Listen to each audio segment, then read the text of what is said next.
It's been almost 2 months since suspended Osceola County Sheriff Marcos Lopez was arrested for a number of charges related to illegal gambling. In his absence, interim Sheriff Christopher Blackman has been at the helm and tonight is joining us live in studio to talk about the transition. Sheriff, thank you so much for being here. Thank you for having me.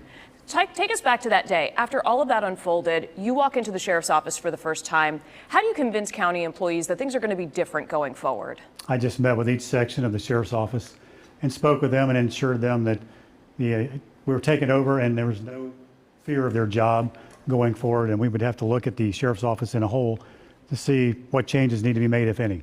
What changes do need to be made? So we made some command staff changes, basically cleaned house, so to speak. We changed the entire structure at the top of the sheriff's office. I brought in 3 people from outside in the major rank, which in our structure it's sheriff, we have the undersheriff, and then we have a series of majors.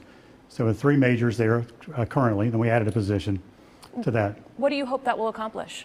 Well, that's going to be accountability at the top for me, knowing that I've got new faces and new blood at the sheriff's office, because I wasn't sure how far the corruption may run down through the agency.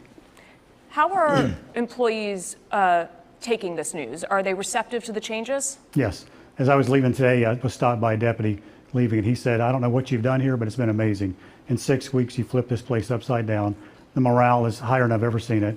I've heard that from a lot of employees, but today, just as we were leaving to come here, the deputy stopped and shared with me that the vision that I have for the agency and for the deputies has been well received, and they're looking forward to going forward and protecting the county like we should. You know, you have a tough job ahead of you. You don't just have to convince the employees that things are going to be different going forward. You also have to convince the community that you're making changes, that the command is still going to be there for them.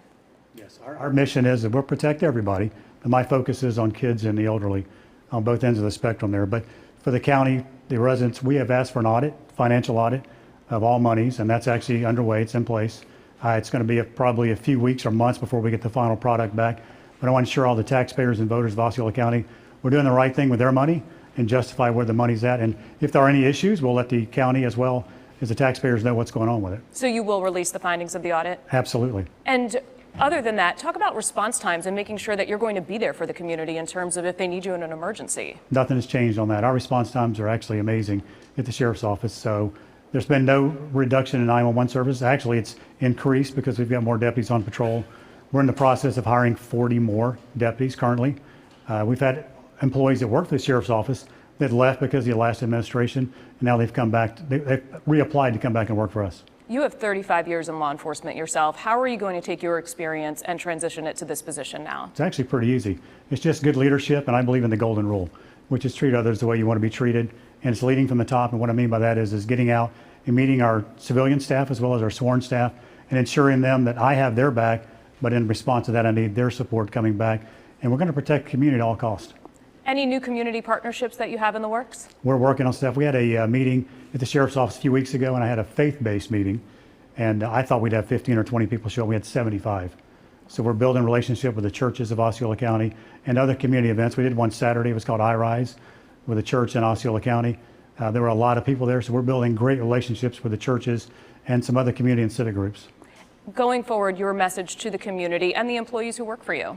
The message is nothing has changed in your protection services from the law enforcement agency.